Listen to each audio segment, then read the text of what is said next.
Praise the lord. దేవుని నామంలో, పరిశుద్ధ నామంలో కూడి వచ్చిన ప్రతి బిడ్డకు శుభములు, దేవాది దేవుని దీవెనలండి. దేవుని యొక్క రాకడలో ఎత్తబడగలిగే గొప్ప ధన్యతను దేవుడు మనకు, మన బిడ్డలకు, మన కుటుంబాలకు అనుగ్రహించిన గాక. ఆమేన్. ఈ దినమున మనకు ఇవ్వబడిన వాక్యము మొదటి రాజుల గ్రంథము 17వ అధ్యాయము 1వ వచనం నుండి మనం చదువుకుందాం. అంతటా గిలాదు కాపురస్తుల సంబంధియు తిబ్షీయుడునైన ఏలియా ఆహాబ్ నద్దకు వచ్చి, ఎవని సన్నిధిని నేను నిలవబడి ఉన్నానో ఇశ్రాయేల్ దేవుడైన ఆ యెహోవా జీవము తోడు నా మాట ప్రకారము కాక ఈ సంవత్సరము మంచైనను వర్షమైనను పడదని సెలవిచ్చాను. అంటే ఎవరి సన్నిధిలో ఆయన నిలబడి ఉన్నాడో ఆ దేవాది దేవుని యొక్క మరి అనుగ్రహాన్ని బట్టి ఏలియా గారు మరి వర్షం కానీ మంచు కానీ ఆ సంవత్సరం పడకూడదని ఆజ్ఞాపిస్తున్నారు అక్కడ. అంటే ఆయన యొక్క ఆత్మీయమైనటువంటి ఉన్నత స్థితి ఏ విధంగా ఆయనకు వచ్చిందంటే, మరి ఆయన నిలవబడిన సన్నిధిలో, మరి ఎవరి సన్నిధిలో నిలబడ్డాడట? ఇశ్రాయేలు దేవుడని యెహోవా సన్నిధిని ఆయన నిలబడ్డారని సెలవిస్తున్నారు. అంటే ప్రభు సన్నిధిలో ఉన్నటువంటి ధన్యతలను మనము ఏ విధంగా మరి గ్రహించగలము, ఏ విధంగా దాన్ని అర్థం చేసుకోగలము, దేవుని సన్నిధిలో యొక్క ఉన్నటువంటి ఆ యొక్క విలువైనటువంటి ఆ యొక్క ధన్యతను మనము ఏ విధంగా మనము గ్రహించగలమో ఈ దినమున ధ్యానించుకుందాము. మరి ఆయన చెప్తున్నాడు, ఆయన సన్నిధిలో నేను నిలబడబట్టి ఆ పని చేయగలిగాడు అనమాట. అంటే ఈ యొక్క ఏలియా గారు మరి ఆయన జీవిత కాలంలో మరి ప్రభు యొక్క సన్నిధిలో ఉండి గొప్ప గొప్ప కార్యాలు చేసినట్టుగా మనం చూడగలుగుతాము. ఏలియా గారు మరి ఆయన మంచి మరి సన్నిధి పరుడు అని కూడా మనం ఇక్కడ గమనిస్తున్నాం అనమాట. మరి సన్నిధి పరులైన వారికి ఏం జరుగుతుంది, ఎలా జరుగుతుంది? సన్నిధి అంటే ఏంటి అసలు?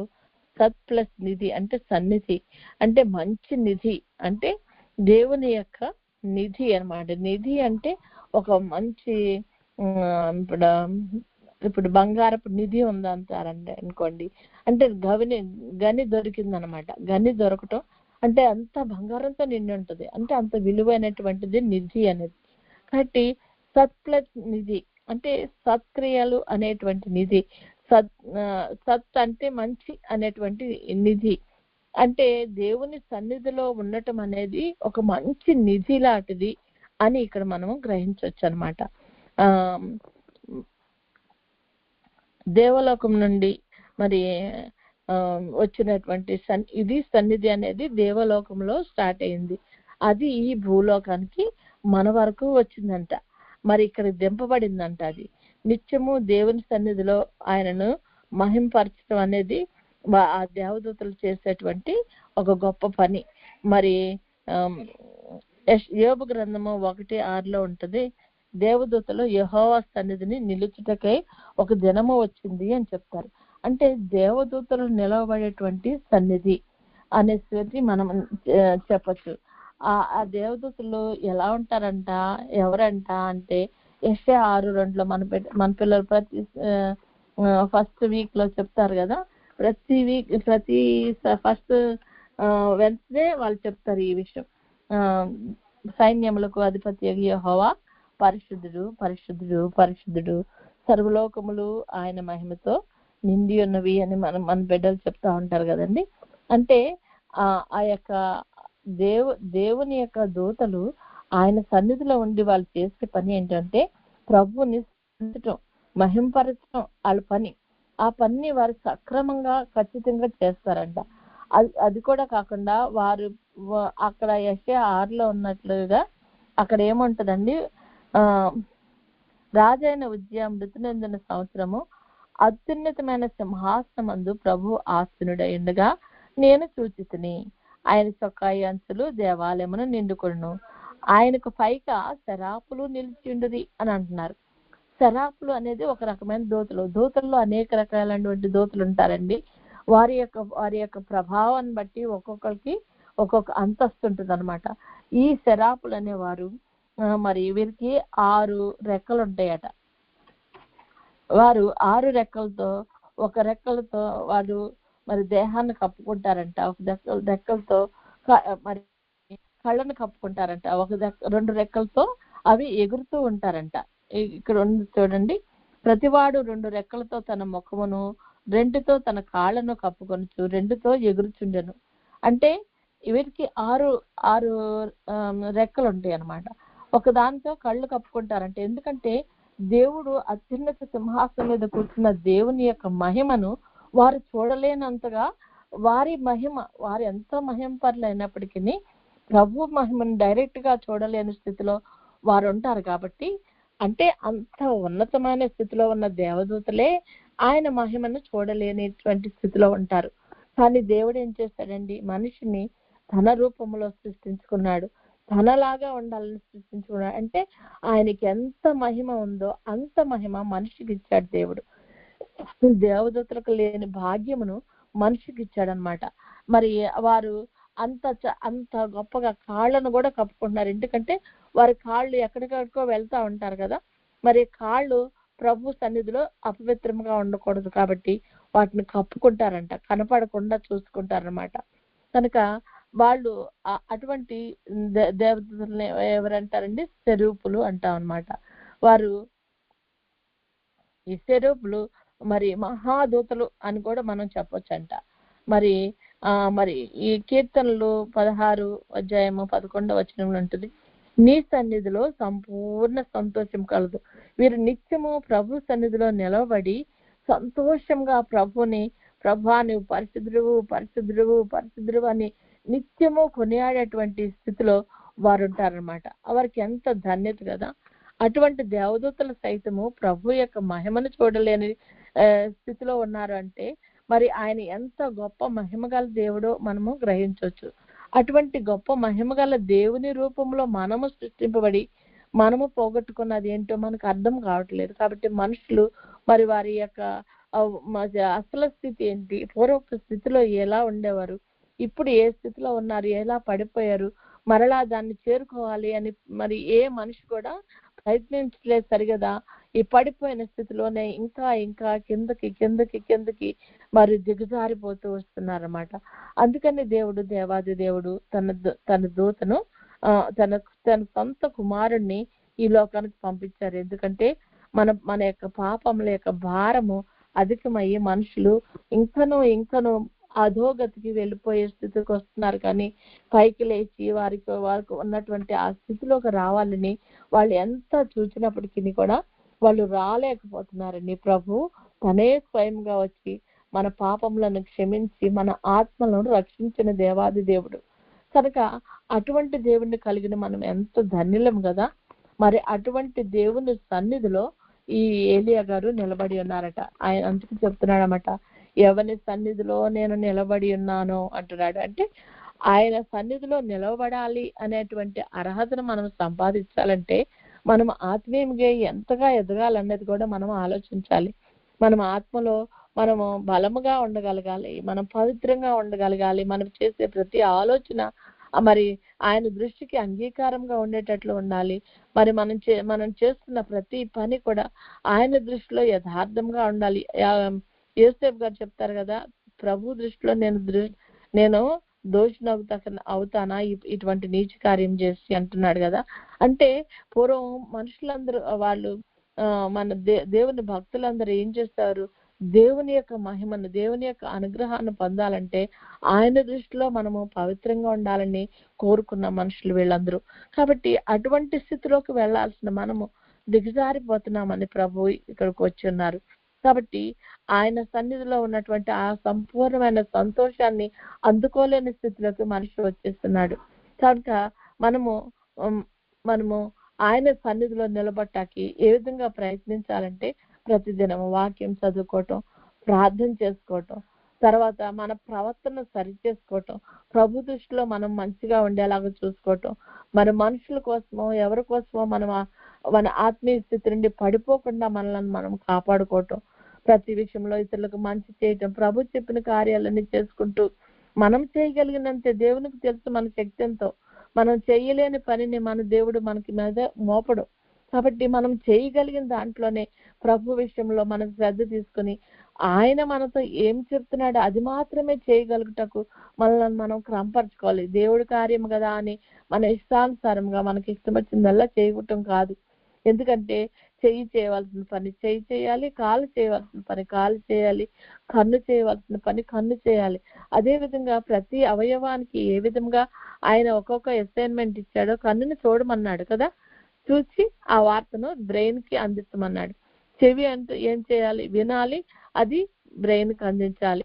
అలాగే ప్రతి అవయము కూడా వాటి వాటి పనులు మరి దేవాది దేవునికి దృష్టికి అంగీకారంగా ఉందా లేదా అని ఆయన ఎదుట మన క్రియను సరైన రీతిలో నడిపించుకునేలాగా మనం ఉండాలి.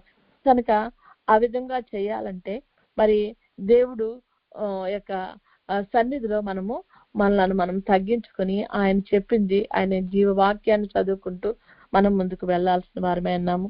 అలాగే మొదటి రాజుల గ్రంథము 19వ అధ్యాయము 4-5 వచనాలు చూస్తే, మొదటి రాజులు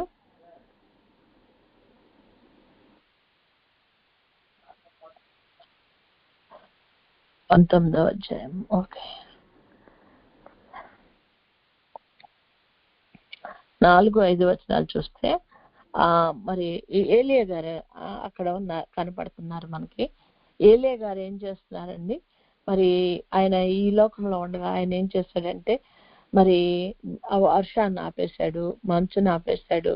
అదే కాకుండా మరి బయలు ప్రవక్తలతో మరి పోటీ పెట్టుకుని దేవుడు మా దేవుడు గొప్ప దేవుడు, ఆకాశం నుండి అగ్నిని కురిపించగల దేవుడు అని వాళ్ళ ముందు దేవుని యొక్క గొప్పతనాన్ని మరి ఎక్సాల్ట్ చేస్తూ ఆయన మరి ఆ విషయంలో మరి ఆకాశం నుండి అగ్ని దిగి వచ్చే పర్యంతం ప్రార్థన చేసి మరి ఆ విధంగా గొప్ప గొప్ప కార్యాలు చేస్తున్న దేవుడు ప్రవక్త ఏలియా గారు. అటువంటి ఆయన మరి ఒక బయలు ప్రవక్తలను చంపించిన తర్వాత యెజబెలు అనేటువంటి రాణి మరి ఈయన కబురు పంపుతుంది, రేపు ఈ పాటికి నీ ప్రాణం కూడా వాళ్ళ ప్రాణాలతో ఏకం చేస్తాను చూడు అని ఆయన ఎప్పుడైతే పంపించిందో తను భయపడిపోయాడు. తన ఆత్మీయ స్థితి నుండి ఒక చిన్న బెదిరింపునకు చాలా భయపడిపోయి ఆ ఆత్మీయ స్థితి నుండి ఆయన కింద పడిపోయినట్లుగా మనం ఇక్కడ చూస్తాం. ఎందుకంటే ఒక దిన ప్రయాణం అంతా అడవిలోకి పోయి వధువృక్షం కింద కూర్చుని మరణాపేక్ష గలవాడే యెహోవా, నా పితరుల కంటే నేను ఎక్కువ వాడిని కాను, ఇంత మటుకు చాలును, నా ప్రాణం తీసుకో నాయనా, నేను చేశాను కదా, నాతో చాలా గొప్ప గొప్ప కార్యాలు చేయించావు కాబట్టి నాకు బతకాలని లేదు ప్రభా, నన్ను తీసేసుకో, ఆవిడ చేతిలో చావకుండా నాకు సహాయం చేయాలి అని అట్లా ప్రార్థన చేస్తున్నాడు. కానీ ప్రభా యెజబెలు ఇది పంపించింది నాయన, ఇదిగో నీ హస్తాలకు అప్పగిస్తున్నానయ్యా, మరి యెజబెలు నుండి తప్పించు, యెజబెలు ప్లాన్లన్నీ చెల్లా చెదరు చేయి ప్రభా అని ప్రార్థించలేకపోయాడంట. కానీ భయపడిపోయి మరి అక్కడ నుండి పారిపోయి అరణ్యంలోకి వచ్చి ఒక వృక్షం కింద కూర్చుని మరి ప్రార్థన చేస్తున్నాడంట. మరి అక్కడ పడుకుని ప్రార్థించి అక్కడ పడుకుని నిద్రిస్తున్నప్పుడు ఒక దేవదూత వచ్చి ఆయనకి భోజనం ఇచ్చిందంట. భోజనం చేయమని అడిగినప్పుడు లేచి భోజనం చేసి మరి మళ్ళా పడుకున్నాడంట. మరి పడుకుంటే మరి రెండోసారి మళ్ళీ ఇంకో దూత వచ్చి ముట్టి నీ శక్తికి మించిన ప్రయాణం ఉంది, లే భోజనం చేయి అని చెప్పి మళ్ళీ భోజనం పెట్టిందంట. అప్పుడు లేచి భోజనం చేసి ఆ ప్రయాణంలో తను ఆ యొక్క భోజనపు బలము చేత 40 రాత్రి మగాళ్ళు ప్రయాణం చేశాడంట. అంటే దేవదూత ద్వారా భోజనం ఇవ్వబడింది. ఇచ్చిన తర్వాత లేచి ప్రయాణం చేయగలిగాడు. అంతకుముందు ఏ దేవదూత రాలేదండి. దేవుని దగ్గర నుండి డైరెక్ట్ గా ఆయన వచ్చేటువంటి ఆ ఆత్మీయమైనటువంటి ఉన్నత స్థితిలో ఉన్నటువంటి ఆ ఏలియా గారు ఒక దూత వచ్చి ఆయన లేపి బలపరిచేటువంటి స్థితిలోకి దిగజారిపోయాడు. ఒకప్పుడు ఆయనే మరి ఎంతో బలంగా పనిచేసిన ఆయన మరి చిన్న పిరికితనం చేత తనకున్నటువంటి ఆ ఉన్నత స్థితి నుండి ఆ యొక్క అంతస్తు నుండి కింద అంతస్తుకు జారిపోయినట్లుగా మనం ఇక్కడ గ్రహించవచ్చు. కాబట్టి ఆయన అట్లాంటి స్థితిలోకి జారిపోయిన ఆయన మరలా మరి ఒక గుహ, ఒక 40 దినాలు రాత్రి మగలు ప్రయాణం చేసి ఒక గుహలో చేరి అక్కడ మరి ఉన్నప్పుడు యెహోవా వాక్కు అతనికి ప్రత్యక్షమైందంట. అంటే యెహోవాయే తన మాట చేత ఆయనతో మాట్లాడుతున్నాడు. అంటే మరలా ఆయనకు బలం తెచ్చుకోగలిగాడు, ప్రభు యొక్క వాక్యను వినగలిగాడు. మనం సన్నిధిలో ఉంటే మనకు కలిగేది కూడా అదే. మనకి ఎప్పుడైనా సరే దేవుని సన్నిధిలో నిలబడినప్పుడు మనకు ప్రభు వాక్కును వినగలుగుతాము, ఆయన స్వరూపాన్ని చూడగలుగుతాము. చూడగలిగిన స్థితిని దేవుడు మనకు ఇస్తాడనమాట. అటువంటి స్థితిలోకి ఎదగాల్సిన మనం ఈ చిన్న చిన్న పిరిగితనంతో సాతానుడి యొక్క కార్యం అదే. నీవు ఏ విధంగా మరి ఆత్మీయ స్థితిలో ఎదుగుతున్నావో దానిలోండి వాడు మనల్ని కిందకు లాగివేయటానికి మన చుట్టూ ఉచ్చులు వేసి మనలను కిందకు లాగివేయటానికి ప్రయత్నించేటువంటి దుష్టుడైనటువంటి సాతాను యొక్క క్రియలను మనం గుర్తించిన వారమై, సాతానుని మీ కాళ్ళ కింద త్రొక్కిస్తానని సెలవిచ్చిన దేవాది దేవుని యొక్క వాగ్దానాన్ని మనము మరిచిపోయి మన బలం మీదే మనమే వెళ్తున్నట్లుగా మనం ఫీల్ అయ్యి మనము చాలా సార్లు ఆత్మీయంగా జిగజారిపోతూ ఉన్నామేమో. మనల్ని మనం ఒకసారి పరీక్షించుకుందాం. ఎందుకంటే అది అది ఒక్కోసారి ఆ యొక్క స్థితిలో ఉండి మళ్ళీ లేవలేని స్థితిలో కూడా వెళ్ళిపోయేటువంటి, ఇంకనూ దిగజారిపోయే స్థితిలోకి వెళ్ళిపోతామేమో. కాబట్టి మనకు మనకి దేవుడి చేత ఇవ్వబడినటువంటి ఈ యొక్క వాగ్దానాలు మనల్ని బలపరచాలి. మనల్ని మరింతగా మరి పైకి ఎదిగి ఆయనకు సమీపంగా జీవించే స్థితిని దేవుడు మనకు దయచేస్తాడు. మరి చాలా మంది దేవదూతలకి రెండు రెక్కలు ఉంటాయంట, కానీ ఇక్కడ సెరూపులు అనే వారికి 6 రెక్కలు ఉన్నాయంట. కాబట్టి 6 రెక్కల స్థితికి మనం ఎదగగలుగుతున్నామా?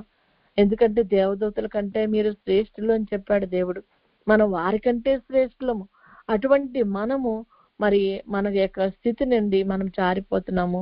ఈ అంత్య దినాల్లో మరి ఎక్కువగా దుష్టుడు ఎంతగానో ప్రయత్నం చేసి మనల్ని కింద పడవేయాలని వాడు మరి ఎంతగానో ప్రయత్నిస్తున్నాడు. కాబట్టి మరి ఆ విషయంలో మనం చాలా జాగ్రత్తగా ఉండి మనం అనుక్షణము కూడా మన ఆత్మను ఏ విధంగా ఇలా లిఫ్ట్ అప్ చేసుకుని ఉండాలో మనం గ్రహించుకుని దాని ప్రకారం నడుచుకోవాల్సిన వారమే అన్నాము.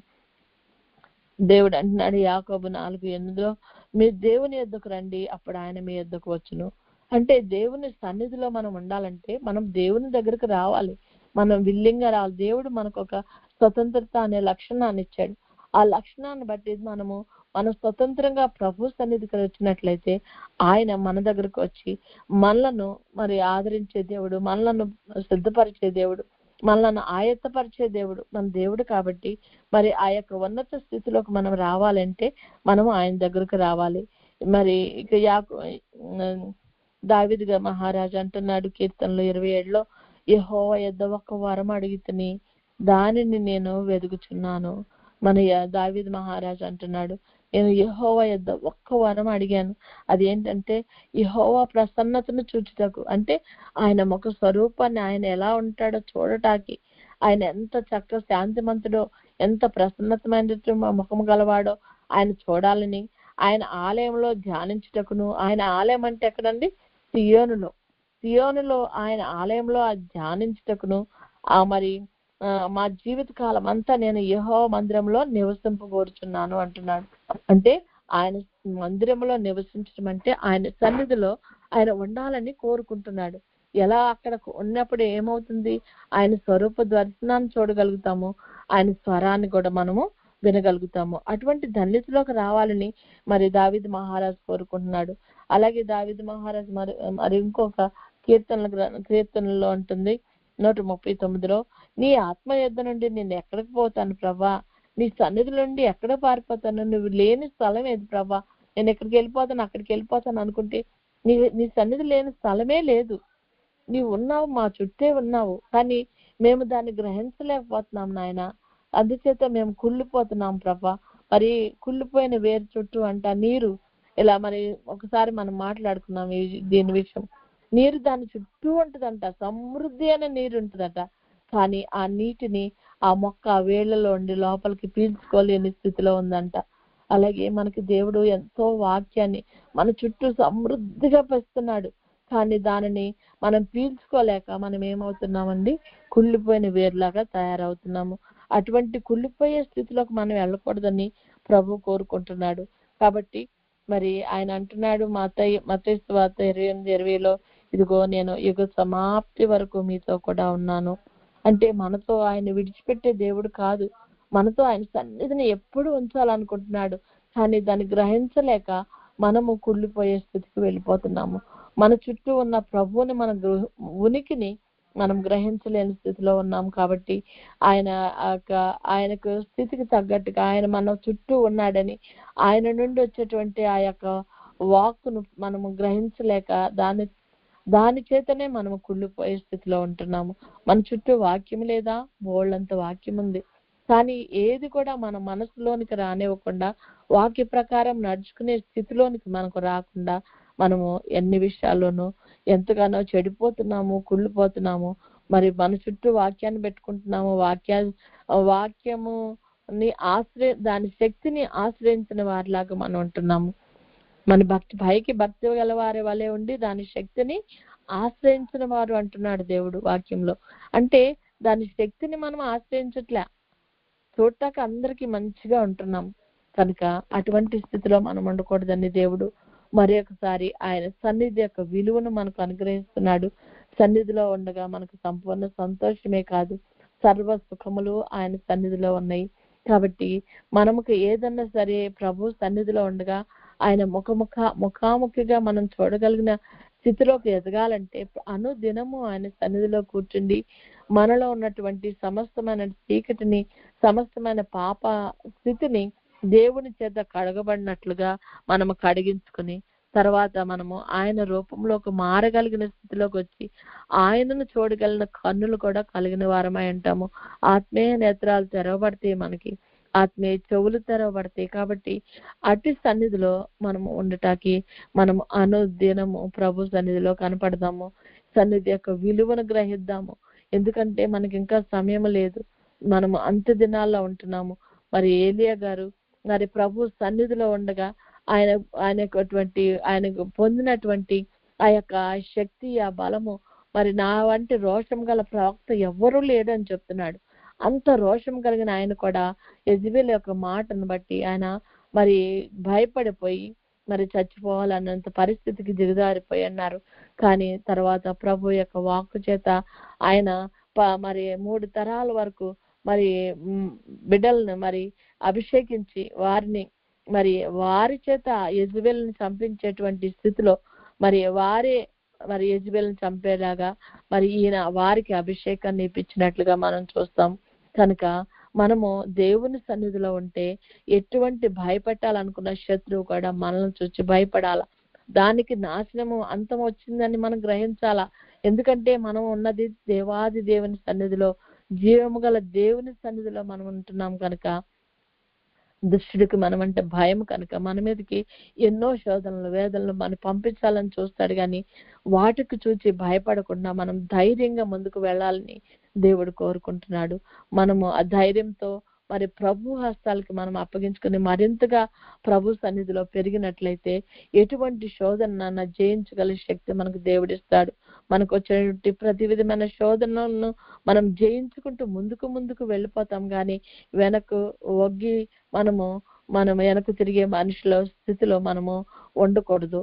అటువంటి స్థితికి మనం రాకుండా దేవుడు మనకు ఈ సన్నిధి భాగ్యాన్ని దయచేసిండగా మనం ఈ సన్నిధి భాగ్యంలో ఉన్నటువంటి ఆ యొక్క మేలును గ్రహించిన వారమై ఎటువంటి పరిస్థితుల్లో దేవుడు మన దుష్టుణ్ణి జయించినటువంటి దేవుడు మనకు కూడా దుష్టుని జయించేటువంటి శక్తిని దయచేస్తాడని మనం జ్ఞాపకం చేసుకుందాము.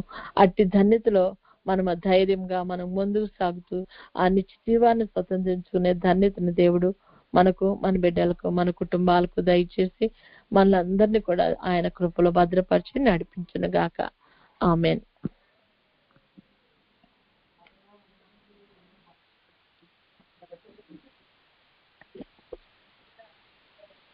ప్రేస్తలాడండి, మనము సన్నిధి చేసుకుందాం.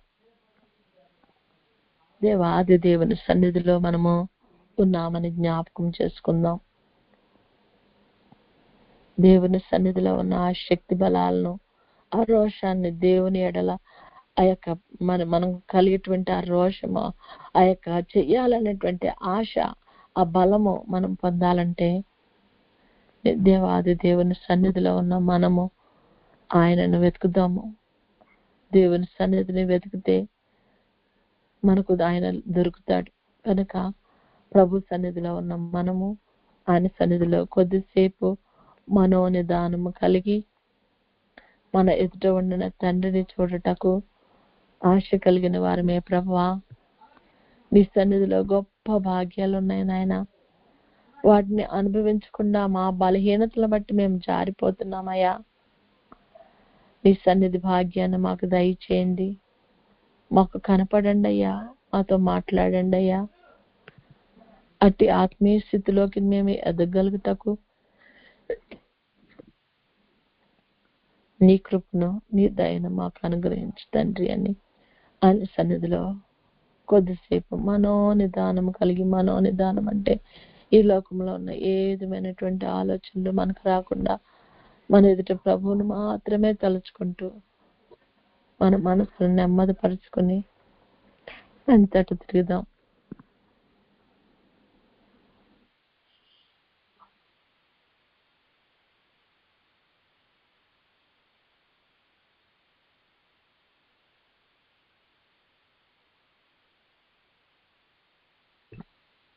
మనోనిదానం కలిగిన మనము ప్రభు సన్నిధిలో మన పాపములను ఒప్పుకుందాము. మనలో ఉన్న చీకటిని, దుష్టుడు మన మీదకు తోసివేసేటువంటి ప్రతి విధమైన పాపమును, వాడు విసిరివేసే ప్రతి విధమైన శోధనను, దానికి మనము లోబడిపోకుండా మనలో ఉన్న పిరికితనాన్ని, బలహీనతలను సమస్తమును ప్రభు సన్నిధిలో ఒప్పుకొని ఆయన చేత క్షమింపబడి ఆయన చేత శుద్ధి చేయబడదాం.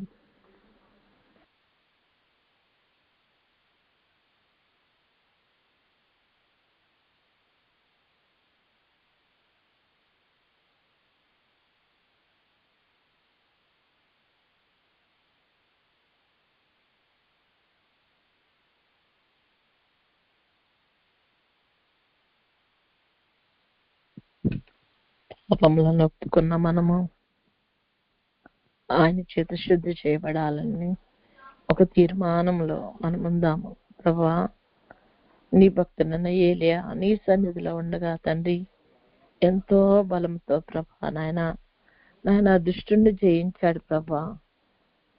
నాయన ప్రభా, మరి నాయన నిన్ను కాక వేరే మరి దేవతలను పూజించిన మనుషులకు కూడా వారి ముందు నీ యొక్క మహాత్యాన్ని ప్రభా ప్రదర్శించి నా ప్రభు సన్నిధిలో నిలబడితే ఇంత గొప్ప కార్యాలు చేయగలము అనేటువంటి స్థితిని ప్రభా ఇతరులకు చూపించాడయ్యా. అట్టి ధీరత్వం కలిగిన మరి బిడ్డగా నా తండ్రి నీ సన్నిధిలో ఎదిగి ఉండగా అటువంటి స్థితిలో మా తండ్రి అటువంటి ధీరత్వాన్ని కలిగి ఉండటానికి మేము కూడా తీర్మానించుకుంటున్నాం.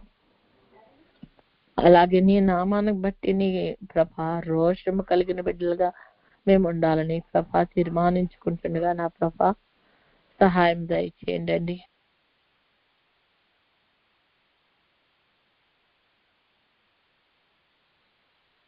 మా తీర్మానంలో మేము నిలిచి ఉండగలుగుటకు ఆ ఉన్నత స్థితికి మేము చేరుకుంటకు నాయన నీ యొక్క ఆత్మ సహాయం దయచేయండి తండ్రి.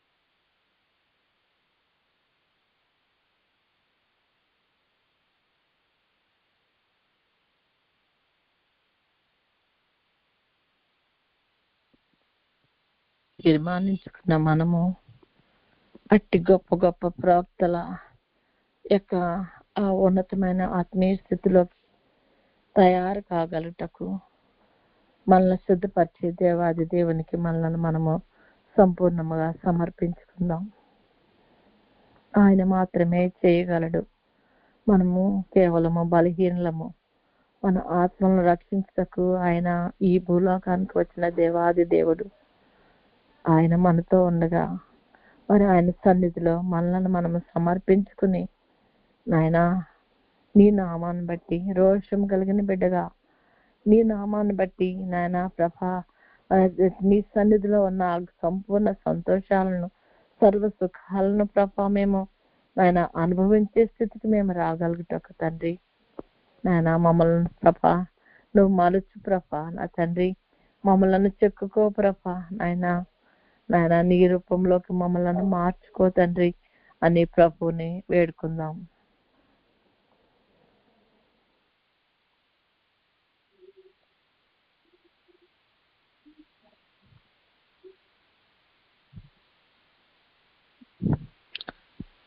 వేడుకున్నాం మనము, ప్రభుకు సమర్పించుకున్న మనము ప్రభువుని వేడుకుందాం.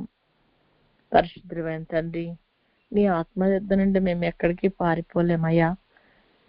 నీవు మా చుట్టే ఉన్నావని ప్రభా గ్రహించినప్పటికీ నా ప్రభా దానిని మా శరీరంలోనికి, మా ఆత్మలోనికి మేము లాగుకొనలేని బలహీనమైన స్థితిలో ఉంటుండగా నాయన మమ్మలను బలము ధరింపచేసి నాయన నీవిచ్చిన వాక్కును ప్రభా మేము తండ్రి నాయన పొందుకోగలుగుటకు నీ కృపను అనుగ్రహించయ్యా అని ప్రభు సన్నిధిలో వేడుకుందాం.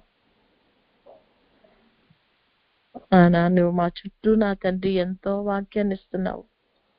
గ్రహించలేని స్థితిలో ఉండి ప్రభా మేము ఆత్మీయంగా కుళ్ళిపోతున్నామేమో నాయన, మమ్మలను బలపరచండి. నీ వాక్కును ప్రభా మేము గ్రహించగలుగుటకు, నీ వాక్యాహారం చేత మేము బలపరుటకు ప్రభా నాయన నాయన మీరు మాకు సహాయం దయచేయండి. ప్రభుని వేడుకుందాం.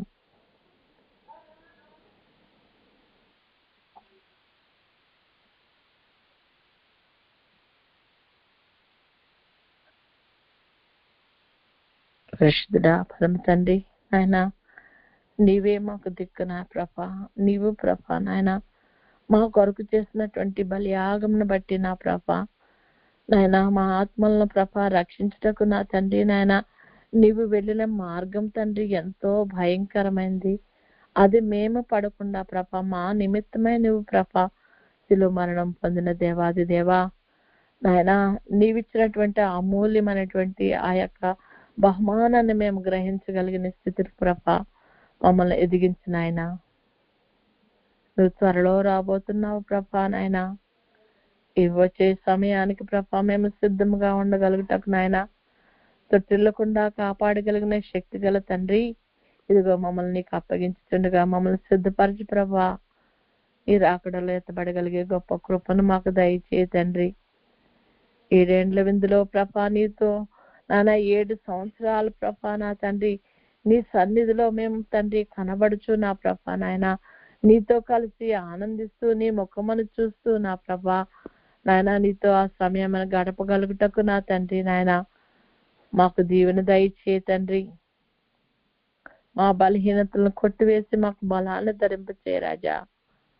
మేము ఆత్మీయ స్థితిలో ఎక్కడన్నా పడిపోతున్నామేమో నాయన, నీవు మా చేత చేయించుకోవాలన్న పనులను ప్రభా మేము చేయకుండా బలహీన పడిపోయే తండ్రి నాయన నా తండ్రి నీ నుండి వచ్చి ఆ బహుమానాన్ని పొందలేని స్థితిలోకి దిగజారిపోతుంటే మమ్మల్ని క్షమించి మమ్మల్ని నాయన నీ దూతను పంపి మమ్మల్ని లేవనెత్తి నా ప్రభా నీ సన్నిధిలో నిలబెట్టుకుని నాయన నీ దివ్యమైనటువంటి దీవెనలతో ప్రభా మమ్మలను మా కుటుంబాలను నింపండి అయ్యా.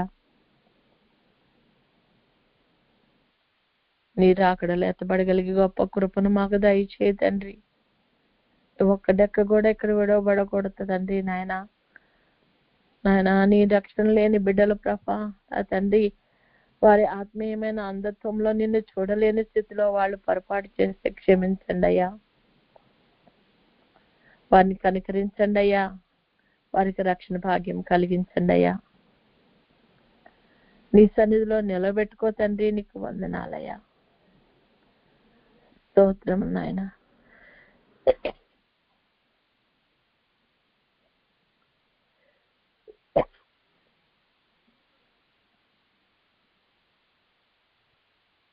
మేము మా బిడ్డలు తండ్రి నాయన నీ రాకడకు సిద్ధపడాలంటే నా ప్రభా నీ సన్నిధిలో మేము కూర్చోవాలి నాయన. కుదురుగా నీ సన్నిధిని కూర్చునే స్థితిని మాకు దయచేయి తండ్రి. ఎందుకంటే నువ్వు మెల్లనైన స్వరంతో మాట్లాడే దేవుడు నాయన. నీ యొక్క స్వరాన్ని మేము వినగలిగిన స్థితిలోకి మేము రాగలుగుటకు నీ కృపను అనుగ్రహించు తండ్రి అని ప్రభుని వేడుకున్నాం.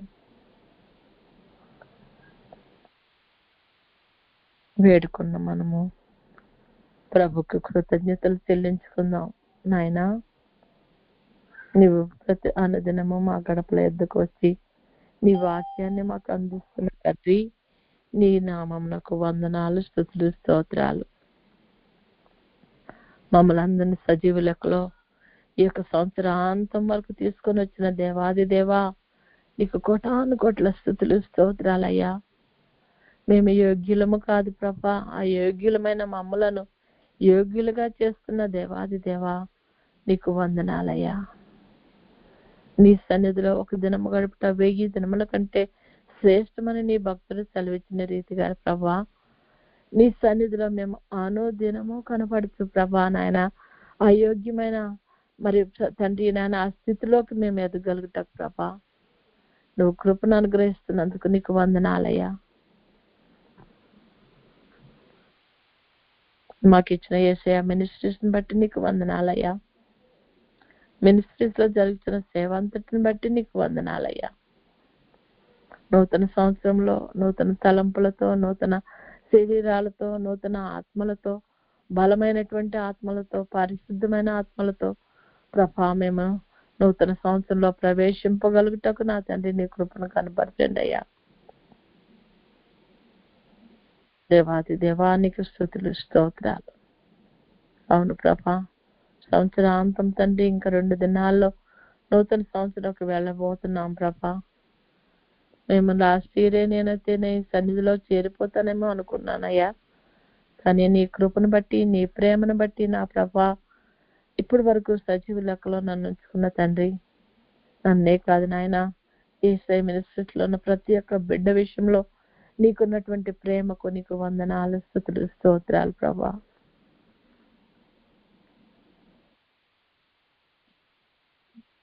సహాయం చేయ తండ్రి. మమ్మల్ని అందరినీ రాక సిద్ధపరుస్తాక నాయన నీవు మాకు ఇస్తున్న తరుణాలు బట్టి నీకు వందనాలు, మాకు ఇస్తున్న సమయాన్ని బట్టి నీకు వందనాలు. మేము రాకడలో నీతో సన్నిధిలో నీతో సహవాసం చేయటకు నాయన ప్రభా సిద్ధపరుస్తున్న దేవాది దేవానికి కోటాను కోట్ల స్తుతులు, స్తోత్రాలు.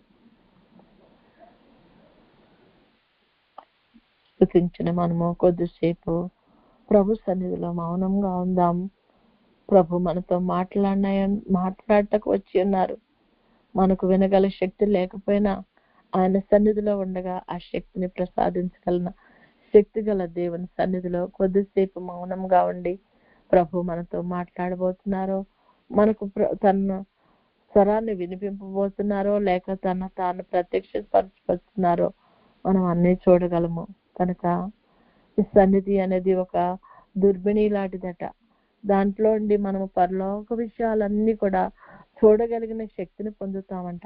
కనుక అట్టి దివ్య శక్తిని మనం పొందినట్లు కొద్దిసేపు మౌనంగా ప్రభు సన్నిధిలో ఉందాం.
వందనములు నీకు, శుభవందనములు నీకు, ఆనందముతో కూడిన నా హృదయ వందనములు నీకు, ఆనందముతో కూడిన నా హృదయ వందనములు నీకు.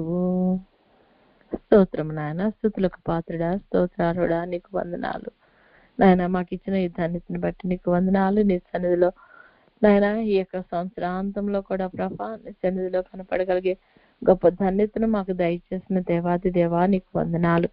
నీ సన్నిధి యొక్క విలువలను మేము గ్రహించిన వారమే నాయన.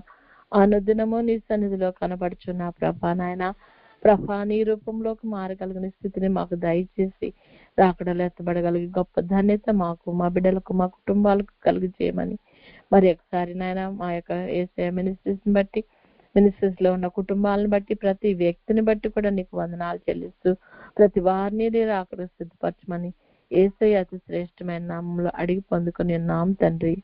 ఆమెన్.